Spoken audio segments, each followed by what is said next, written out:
RMC Politique, le journal du off.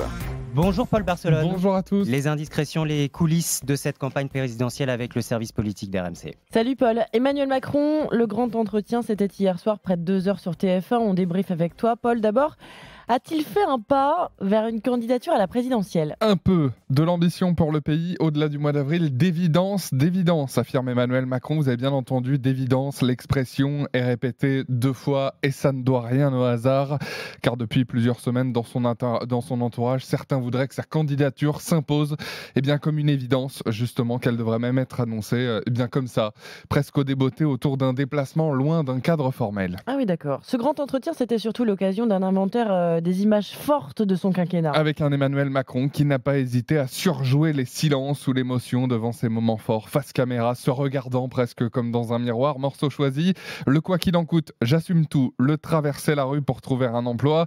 J'ai blessé des gens, reconnaît le chef de l'État. L'affaire Benalla, une affaire d'été, ça a fait pchit. Une bonne vingtaine de fois, Emmanuel Macron répète la formule. J'ai appris, un conseiller ministériel s'en frotte les mains. Il est calme, beaucoup plus humble. Il faudra s'appuyer sur cette expérience du pouvoir pendant la campagne. Bon, ça c'est ce que dit un conseiller ministériel. La classe politique, elle était devant la télé hier soir. Qu'est-ce qu'elle en a pensé ? Bien sûr, Valérie Pécresse n'en a pas loupé une miette. Un soutien de la candidate Les Républicains ce mars. Ça me met mal à l'aise ce côté contrition. Éric Zemmour, lui, a tout regardé depuis son QG. Il était d'ailleurs le seul candidat à la présidentielle à s'inviter dans l'édition spéciale de TF1 juste après. On attendait Macron sur la France. Il n'a fait que parler de lui, peste un soutien de Zemmour.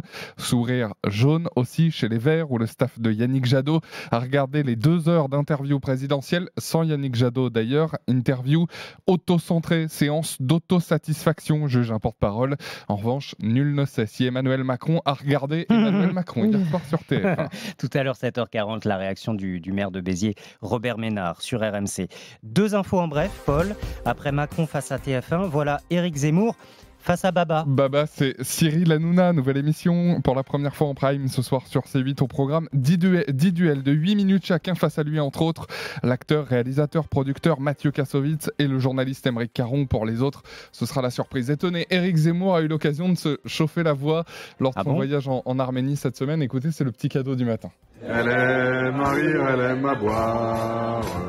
Elle aime à chanter comme nous. Vous avez prévenu, Mathieu. Elle aime à rire, elle aime à boire à la table d'un restaurant, reprise en chœur donc par Éric Zemmour et toute son équipe, dont Philippe de Villiers, le fondateur du Puy du Fou, qui vient de le rallier. Et puis on finit avec une autre soirée fête, celle du réveillon du Nouvel An à venir chez Sandrine Rousseau. On fête le 1er de l'an chez moi et on discute jusqu'à trouver une solution, dit-elle sur tous les plateaux, au menu du réveillon. Sûrement pas de foie gras, plutôt l'union à gauche. Sandrine Rousseau, la finaliste de la primaire écolo, se verrait bien jouer les entremetteuses. Son objectif, que tous les candidats de gauche se parlent pour parvenir à l'union, commentaire d'un socialiste.